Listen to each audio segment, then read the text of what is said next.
Nos han contextualizado el Big Data y la inteligencia artificial y vamos a dar paso al siguiente ponente, Alejandro Rodríguez, quien nos va a hablar un poco ya más de la implementación de la inteligencia artificial y del dato en el ámbito sanitario, en concreto a nivel de fármacos. Alejandro Rodríguez es catedrático de Ingeniería Informática de la Universidad Politécnica de Madrid.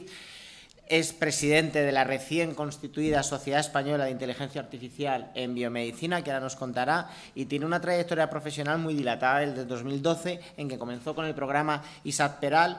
Ha desarrollado 28 proyectos con 45 publicaciones en revistas de amplio prestigio, 6 libros y 18 ponencias en congresos. Muchas gracias. Bueno, muchas gracias. En primer lugar, agradecer a Jesús y a Ruth y en general al hospital por invitarme, por estar aquí. Voy a empezar, como bien se ha comentado, querría intentar, muy brevemente, porque además sé que vamos mal de tiempo, voy a ir todo lo rápido que pueda en general. Quería presentaros la sociedad IABiomed, que es la Sociedad Española de Inteligencia Artificial en Biomedicina. Es una sociedad que se ha creado muy recientemente, la aprobó el Ministerio del Interior pues en enero, más o menos, de este mismo año. Y bueno, pues tenemos más de 40 miembros que han fundado reconocidos expertos de prestigio en el área a nivel nacional e internacional, en un total de 16 provincias, que fueron un poco los socios fundadores junto con los promotores, y es una sociedad que deriva de una red nacional y que tiene una serie de objetivos, que uno de los principales es convertirnos en un punto de referencia en el área. O sea, creemos que, estamos hablando de inteligencia artificial en salud aquí, pero es que esto no es solamente aquí, esto se habla todos los días en muchísimos sitios. Entonces creímos que era el momento, ¿no?, de crear esta sociedad y dar un impulso. ¿Por qué dar ese impulso? Porque una cosa que hemos visto es que hay una disgregación, digamos, ¿no?, de la gente que trabaja en IA en medicina. Yo, al final, conozco a mis 4 amigos, por decirlo de alguna manera, ¿no?, pero hay muchísima gente que trabaja en este área y creo que debemos unirnos, debemos conformar algo global, algo conjunto. Y este es uno de los principales objetivos, ¿no? Crear un mapa de quién es quién y qué hace qué, y a partir de ahí empezar a trabajar, fomentar la investigación, fomentar el desarrollo tecnológico, la sinergia entre los actores, no solamente desde el punto de vista académico, industrial, obviamente con organizaciones como puedan ser hospitales, centros de salud, elementos de la salud privada también. O sea, queremos, de alguna manera, estar ahí y crecer, y que esto sirva también, por ejemplo, en aspectos regulatorios, que es uno de los aspectos principales que hay que tener en tema de la inteligencia artificial. Entonces, pues como parte de la sociedad tenemos un conjunto de actividades que no me voy a enrollar mucho porque tengo un tiempo bastante limitado, voy a saltarme, pero al final es una sociedad científica que pretende, como digo, avanzar en pos de la inteligencia artificial en este área, que creo que es muy necesaria. Y si tenéis interés, algo que espero que si estáis aquí es que tenéis interés, os rogaría que por favor entréis en la página, es iabiomed.org.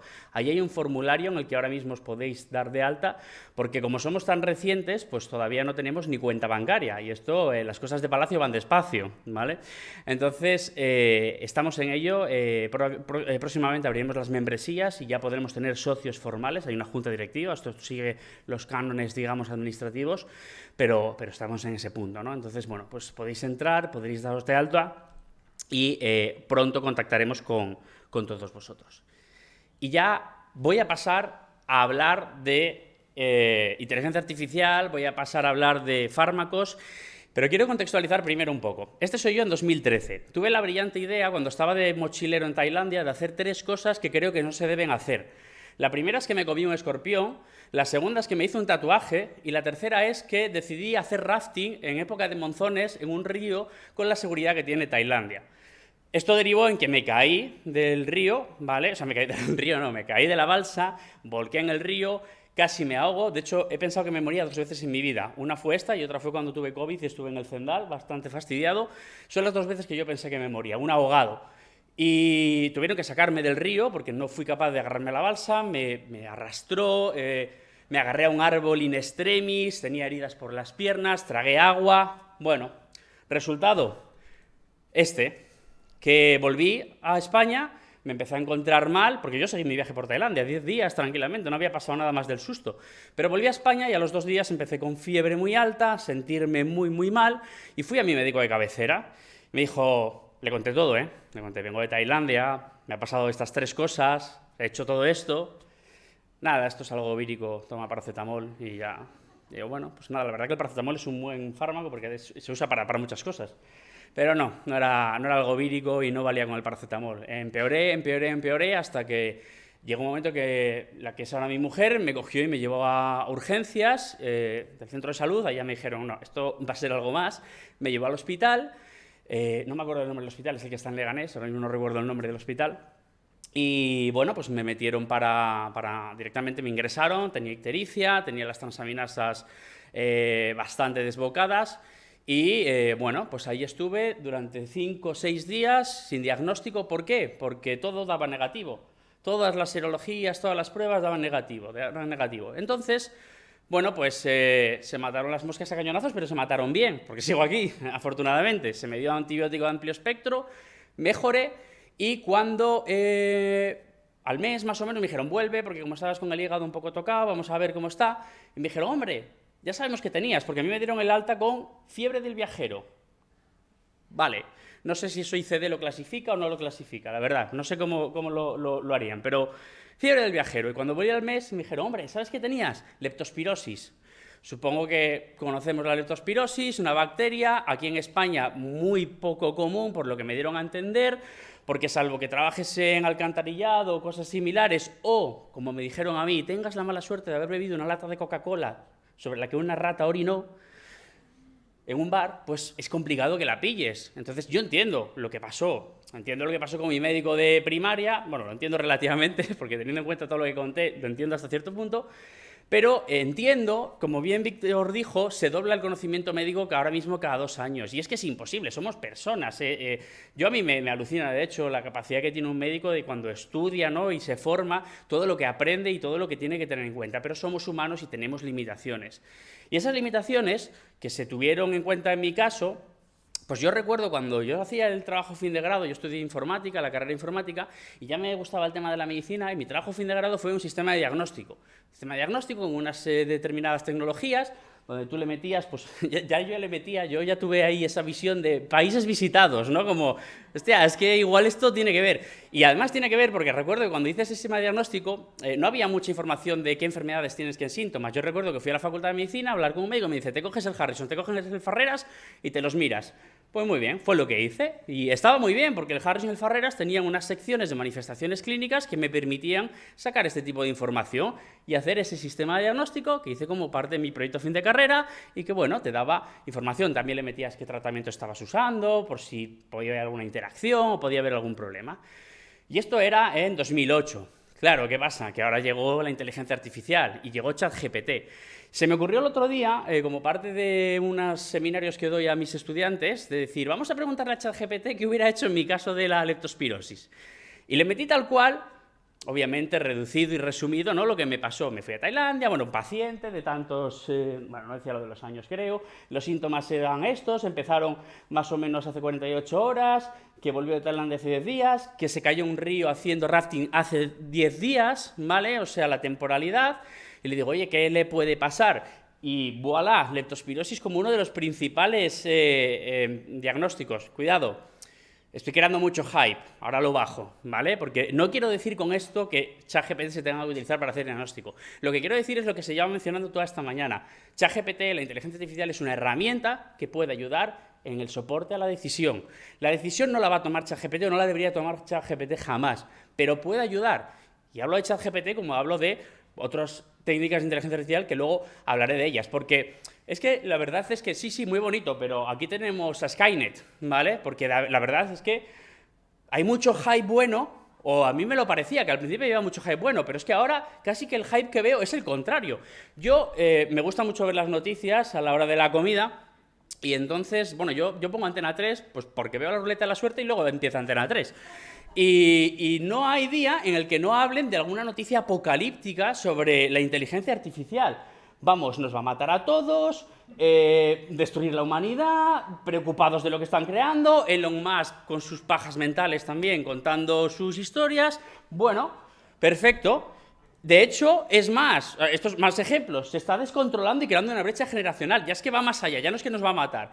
Es que además a una señorita le quitó el trabajo, pero lo mejor de todo, esta última, Mo Gadwat, experto en ella, te dice, no tengas hijos si aún no eres padre. tócate las narices, que es que ahora vamos a controlar hasta la natalidad a través de la inteligencia artificial.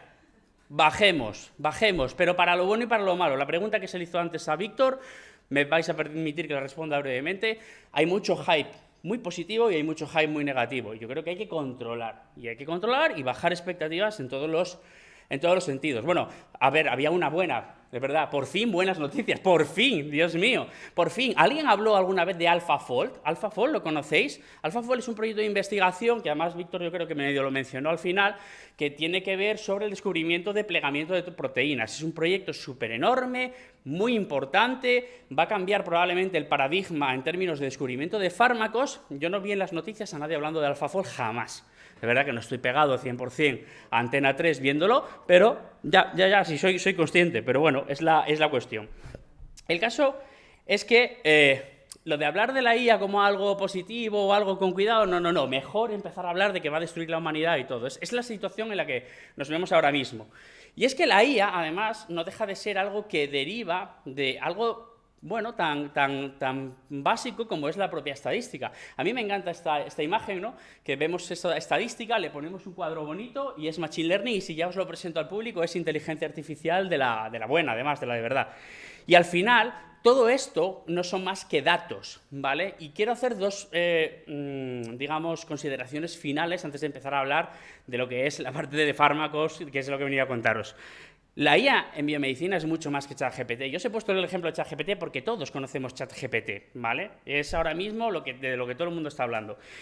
Y la IA es un proceso basado en datos. Esta es una jornada de Big Data, de datos, de aprovechar el conocimiento que tenemos en los datos. Han hablado por la mañana personalidades del sector de la Comunidad de Madrid en términos de sistemas de información y Consejería de Sanidad, de la gran cantidad de información que tienen y cómo eso se puede aprovechar. Entonces, estemos hablando de los datos. Y yo os quiero hablar de un caso muy particular, que es bueno, voy a decir que es mi niño de investigación, es mi pequeñín en mi línea de investigación. Yo hago muchas cosas, pero esto es una línea que yo empecé yo solo, por mi cuenta. Un estudiante de doctorado loco se vino conmigo a hacer la tesis y resultó bien, y ahora pues tengo bastante financiación y me muevo bien en este ambiente porque creo que además es una línea súper interesante. Empiezo hablando de las enfermedades y los tratamientos. Aquí hablo de que hay unas 24.000 enfermedades catalogadas. Esto es un poco relativo, ¿vale? El número de enfermedades que existe, estoy seguro que si pregunto a cada uno de ustedes me va a dar un número completamente diferente, ¿vale? Incluso a grandes rasgos, porque es muy difícil de catalogar qué es una enfermedad, qué es un síndrome, cuáles son exactamente el número de enfermedades que hay. Esto evoluciona cada día, hay nuevas enfermedades. Cuando hablo de las 24.000, hablo aproximadamente sobre todo de enfermedades que están catalogadas. Muchas de ellas son trastornos genéticos muy raros, ¿de acuerdo? Pero que también son catalogadas como enfermedades. Pero tratamiento, más o menos, tenemos en torno a unas 1.500 según varios estudios. Y muchos de estos tratamientos son paliativos. Realmente, bueno, no voy a dar yo aquí clases de medicina a nadie, es lo que me faltaba, pero sabemos que hay muchos fármacos, o sea, muchas enfermedades que no se curan per se, se trata la sintomatología y ya está, y ya el cuerpo hará lo que tenga que hacer y nos curaremos. Pero incluso estos tratamientos paliativos son difíciles de encontrar.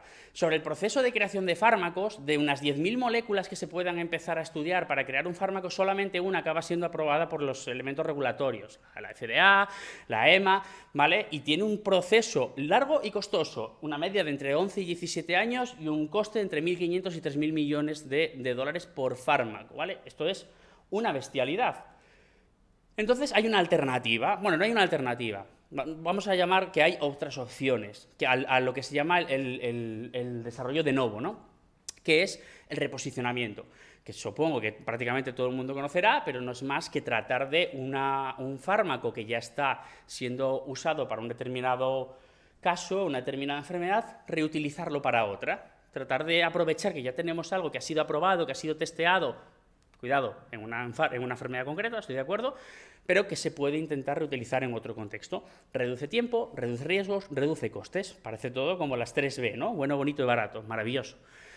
Esto lo que hace efectivamente es reducir mucho los tiempos, porque hay muchas fases que se pueden reducir o algunas incluso se podrían llegar a omitir. Obviamente sabemos que hay fármacos que están indicados por una determinada enfermedad y que tratarlos para otra va a requerir un ensayo clínico igual, ¿de acuerdo? Con todas sus fases, pero hay ciertas partes y ciertas, sobre todo en la preclínica, por ejemplo, que se pueden reducir o incluso algunas se pueden llegar a obviar, con lo cual se puede trabajar sobre esta línea. El reposicionamiento de fármacos, hay como 3 estrategias principales. Una que es la que se llama el disease base. Tenemos un fármaco que tiene un determinado target que está relacionado con una determinada enfermedad y tratamos de buscar enfermedades similares.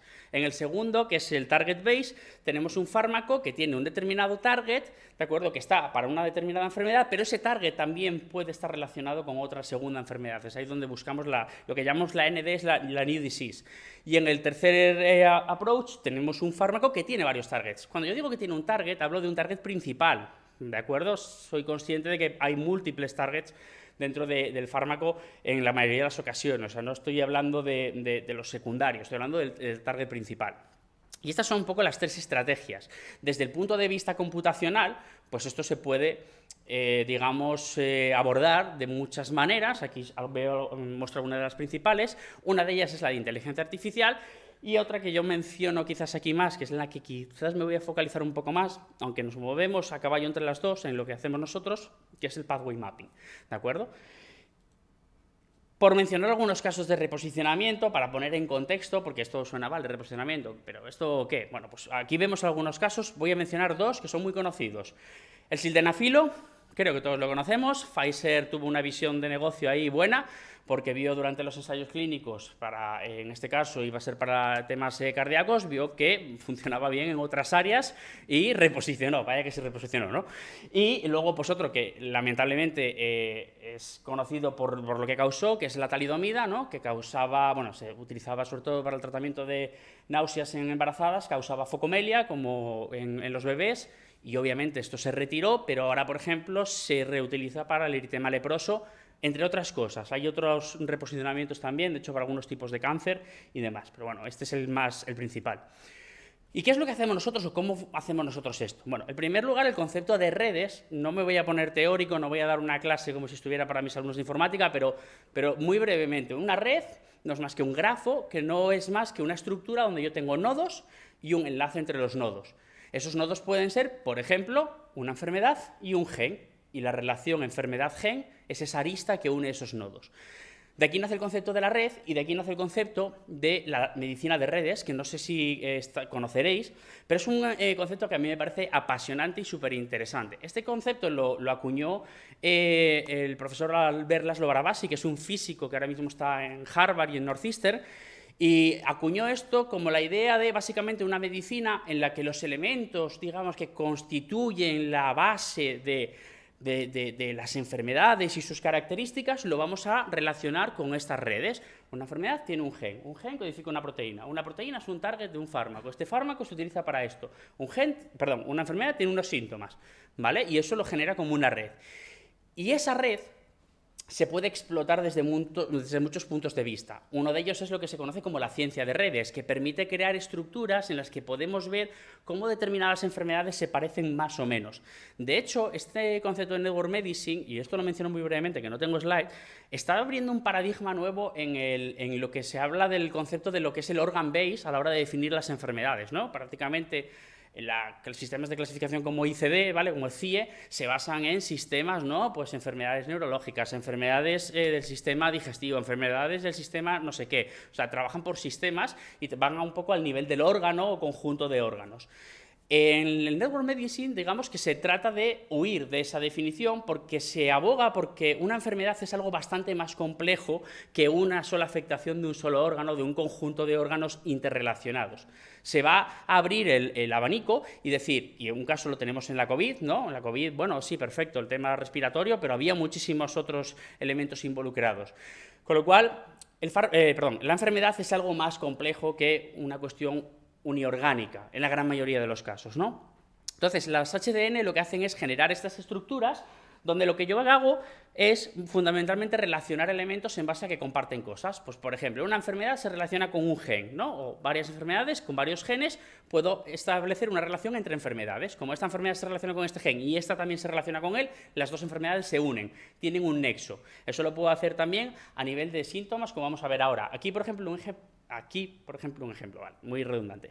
Aquí un ejemplo de una HDN, la Human Disease Network, donde lo que hacen es relacionar enfermedades entre ellas en base a los genes compartidos. Por ejemplo, la parte de onco, ¿no? La parte de los cánceres, pues vemos aquí el cáncer de mama como elemento principal, también porque hay un mayor número de genes, aunque luego los genes más habituales sean unos determinados, hay varios genes, ¿de acuerdo?, involucrados. Y se relaciona fundamentalmente con otros tipos de cáncer, pero luego también se relacionan esos cánceres con otras enfermedades que no son cáncer o no están catalogadas, ¿vale?, bajo ese paradigma. Entonces, permite generar cosas interesantes, porque vemos que hay enfermedades que se pueden relacionar y que no tienen, en principio, nada que ver entre ellas.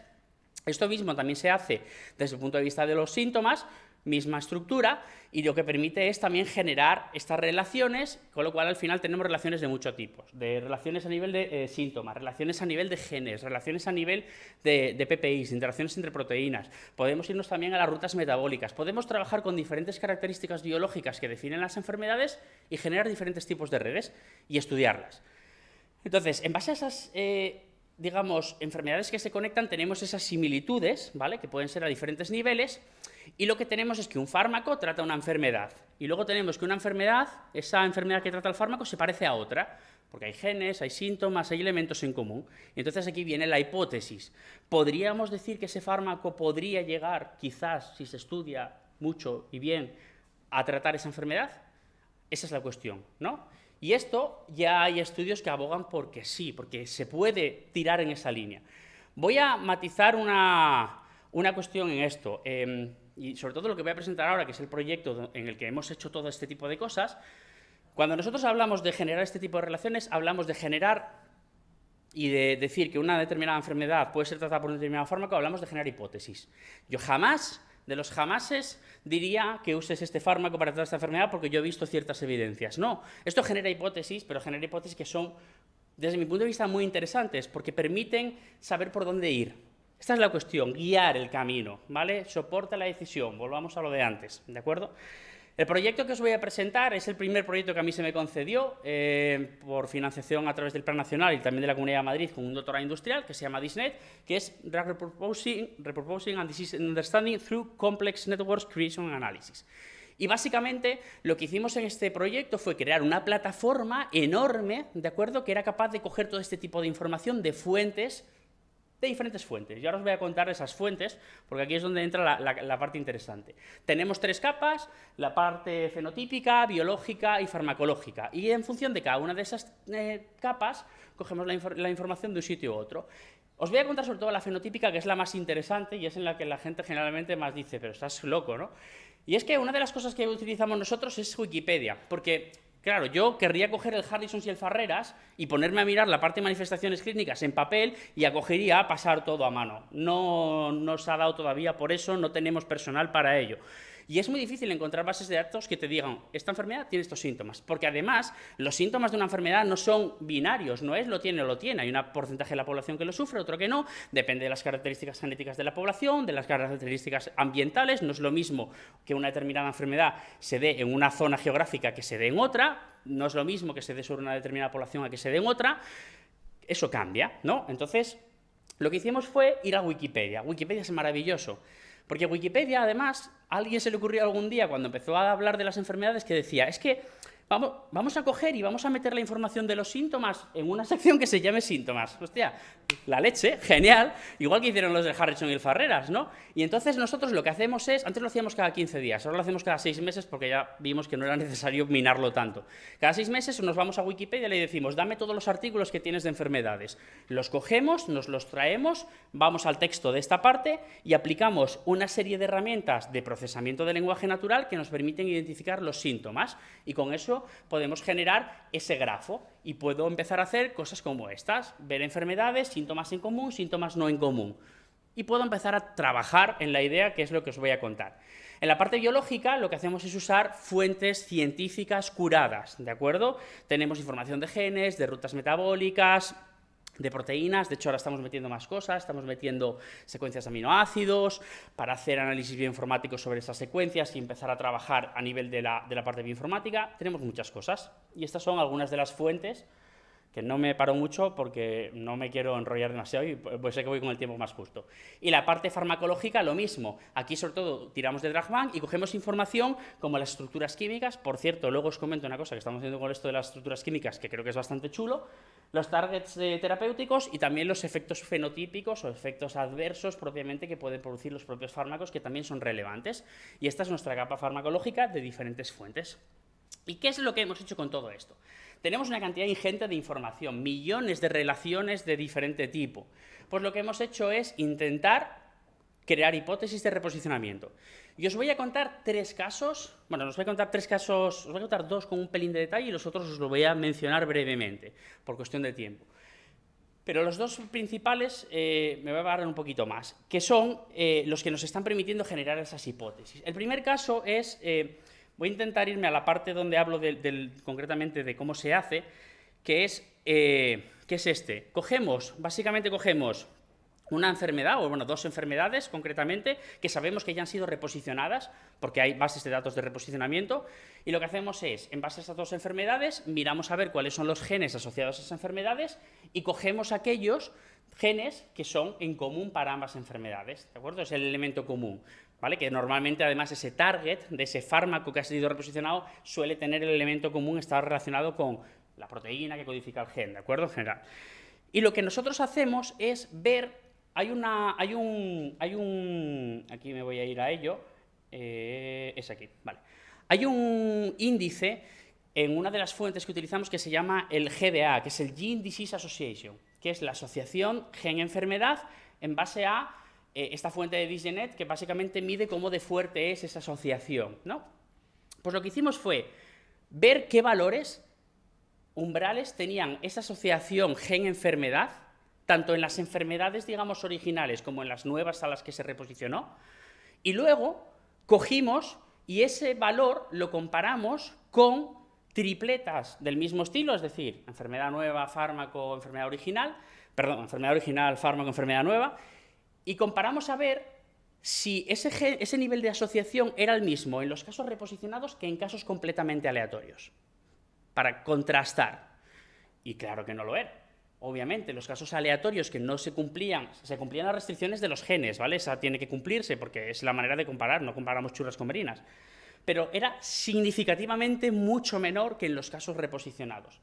¿Qué quiere decir esto? Esto lo que quiere decir es que podemos utilizar ese valor umbral como un elemento potencialmente discriminante para valorar si un determinado fármaco puede ser reposicionado hacia una nueva enfermedad. Puede generar una hipótesis. Yo no voy a decirle a nadie que utilice este fármaco para esta enfermedad, pero genera una hipótesis biológicamente explicable. Este es el primer trabajo. Esto lo hicimos igual para los síntomas, pero la parte genética me parece más relevante, porque los síntomas además muchas veces son muy inespecíficos, es muy difícil en la parte sintomática o fenotípica tirar por esa vía. Y luego hicimos otra cosa durante el COVID, que fue intentar ver si podíamos sacar algún fármaco que pudiera estar relacionado para el COVID. Y en este caso usamos una vía diferente. En este caso lo que hicimos fue, bueno, cogimos la información de los síntomas y la información de los genes que había por entonces, tanto del coronavirus, el COVID-19, como en este caso el SARS-CoV-1, ¿de acuerdo? Porque no había mucha información, sobre todo a nivel genético todavía. Y lo que hicimos fue, aquí tenemos algunos de los genes involucrados, y lo que hicimos fue 5 vías de reposicionamiento. El resumen de las vías funciona así. Yo tengo los síntomas del COVID y tengo fármacos que tratan esos síntomas. Fin de la historia. Vía 1, 330 fármacos. Vía 2, tengo síntomas del COVID que están relacionados con determinadas enfermedades y tengo fármacos que tratan esas enfermedades. Vía 2, 1000 y pico fármacos. Vía 3, la más compleja, tengo síntomas del COVID que están relacionados con otras enfermedades, obviamente. Esas enfermedades están relacionadas con unos genes, esos genes con unas proteínas, codifican unas proteínas, y busco fármacos cuyo target sean esas proteínas. Y sale no sé cuánto. Y así igual, con las dos restantes que son a partir de los genes y las enfermedades, y genes, proteínas y targets. Y esto salía una cantidad de información bestial, pero nos daba una pista, digamos 5 pistas, 5 rutas de fármacos que de una manera u otra trataban o una parte o trataban otra. Y cogimos la intersección y nos quedamos con los que habían en el medio de esas 5 vías y no salían tantos, salían 13. Algunos nos sonará la hidroxicloroquina, ya lo sé, no me digáis nada, ya lo sé. Pero la hidroxicloroquina también se consideró, ¿vale? Ojalá os pudiera decir que alguno de estos fármacos se está reposicionando. Me encantaría, sería la noticia de mi vida, haber desarrollado un enfoque que llega a eso, pero no. Pero para mí fue un éxito igual, y de hecho esto lo pudimos publicar en una revista de desarrollo de fármacos, en Drug Discovery Today, porque era relevante lo que sacamos. Lo que sacamos al final fue que estos fármacos tenían, estaban relacionados obviamente a través de diferentes vías con los genes asociados a la COVID, ¿de acuerdo? Vemos que hay fármacos de todo tipo, cardiovasculares, antineoplásicos, antiinfectivos, etcétera, pero todos ellos tenían algún tipo de explicación por detrás, sobre todo en procesos inflamatorios o determinadas, digamos, cuestiones asociadas a parcial o totalmente a la COVID. Y lo que a mí me interesó más es que nosotros, con un enfoque computacional relativamente sencillo, fuimos capaces de llegar a las mismas conclusiones que muchos otros estudios llegaron, de estudiar esos fármacos. Aunque luego no se hayan utilizado. Vuelvo a lo mismo, ojalá se hubieran usado, eso hubiera sido maravilloso. No, pero bueno, desarrollamos un path que da pie a algo, ¿vale? O al menos eso es lo que yo creo. Y estos fármacos se han estado estudiando. Ahora mismo, día de hoy, no sé cuáles se han podido descartar del todo, ¿no? Porque este es un estudio ya un poco, digamos, antiguo, pero esa vía es una vía que nosotros estamos desarrollando. Ya para acabar, tenemos otras metodologías que estamos aplicando, pero que no os puedo contar en mucho detalle, básicamente por falta de tiempo, pero muy brevemente, pues por ejemplo, una que estamos haciendo es con las secuencias, ¿de acuerdo? Con las secuencias de las proteínas estamos haciendo lo que comentó Víctor antes de los embeddings, que es esa transformación a números que entiende el ordenador. Pues con esa transformación somos capaces de identificar si una enfermedad no tratada, que tiene un gen clave y su proteína, sacamos su secuencia y tenemos un fármaco que tiene otra determinada proteína, ¿de acuerdo?, que no es la misma, y vamos a ver si a través de este análisis de embeddings las proteínas se parecen. Si se parecen, es donde tenemos dar pie a posibilidades. Lo mismo que hicimos antes con lo de los genes, lo estamos haciendo con los pathways. Este es un trabajo que además llevo bastante tiempo y estamos pendientes de publicarlo. Además, esto os voy a contar una anécdota. Me llegó la decisión del paper que mandamos el otro día, Review 1, y el revisor 1, muy majo, dijo: es que yo he metido este caso de reposicionamiento que decís en el paper en ChatGPT y me dice que ya existe. Y yo, muy bien, Lumbrera. Claro que ya existe. Claro que ya existe porque es uno de los que ponemos de base precisamente para luego estudiar los pathways. Pero lo acojonante aquí, perdonadme la expresión, no es eso. Lo increíble es que en una revista científica, una revisión que se ha basado en preguntarle a ChatGPT haya pasado. Ahí lo dejo, para lo bueno y para lo malo. Y para acabar, el enfoque más IA puro, porque aquí he hablado muchas cosas data-driven, pero este ya es más IA. Y este es el de las GNNs. Las GNNs son las redes de neuronas, que se ha estado hablando hoy aquí de ellas, aplicadas a grafos, en vez de a estructuras tabulares, aplicadas a grafos.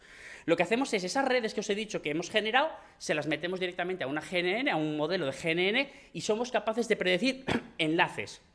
Un enlace entre una enfermedad y un enlace entre un fármaco. Y lo hemos comprobado con casos de reposicionamiento que sí que se han hecho y funciona bastante bien. No os voy a decir que da el 100%, pero da unos umbrales bastante altos, 0,80 y algo más o menos en la calidad de las predicciones, lo cual es un enfoque interesante, pero tiene una desventaja. Este enfoque no es explicable. No le pidas que te explique nada de cómo ha llegado. No se puede explicar, es una caja negra total. Es completamente imposible. En los otros no, los otros son explicables, porque yo os puedo decir a través de qué proteínas, de qué, etcétera, ¿vale? Y este mismo enfoque, por cierto, que os decía antes de las estructuras químicas, lo estamos intentando ahora metiendo como parte de la información de la red la estructura química del fármaco, ¿de acuerdo? Esa estructura H, el carbón con el hidrógeno, no sé qué, cómo se une, ¿de acuerdo? Que ahí yo lo dejo un poco tal, porque obviamente mi química y más la orgánica ya no os cuento cómo se ha quedado. Pero se puede meter al modelo y estamos empezando a hacer cosas con ello, porque precisamente la estructura química puede dar mucha información a la hora de generar el modelo. Y con esto es todo por mi parte. Muchísimas gracias.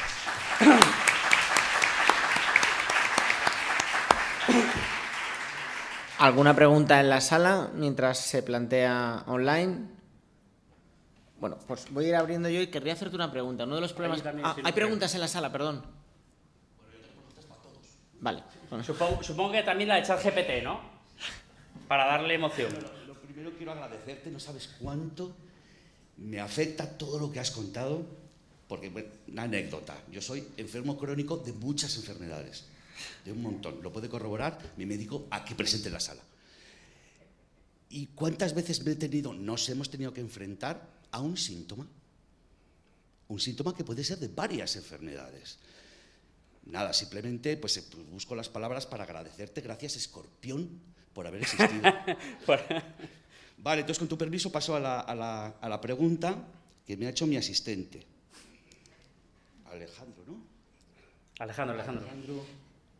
Os vamos a rogar brevedad porque vamos un poquito mal de tiempo. Vale, voy rápidamente. A lo largo de su carrera, dice, ha trabajado extensivamente en la intersección de la inteligencia artificial, la biomedicina y la web semántica. Es esto, ¿no? Es correcto. Sí. En su conferencia abordará cómo los datos pueden conducir a la creación de la hipótesis para el reposicionamiento de fármacos. Sin embargo, una crítica frecuente en este campo es que los modelos basados en datos pueden conducir a correlaciones espurias,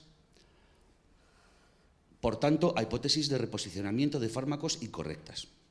Además, estos modelos a menudo carecen de explicabilidad, lo que dificulta su adopción por parte de los profesionales médicos.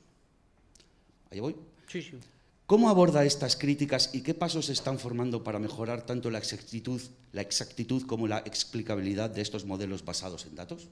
Vale, empiezo por lo último. En lo de la explicabilidad estoy completamente de acuerdo, pero yo siempre pongo el mismo ejemplo. Un sistema que os abre la matrícula en el parking es un sistema de computer vision basado en algún tipo de inteligencia artificial que a ninguno nos importa cómo reconoce la matrícula. Eso es lo primero. Pero es verdad que en salud eso no se puede aplicar siempre. Coste-beneficio.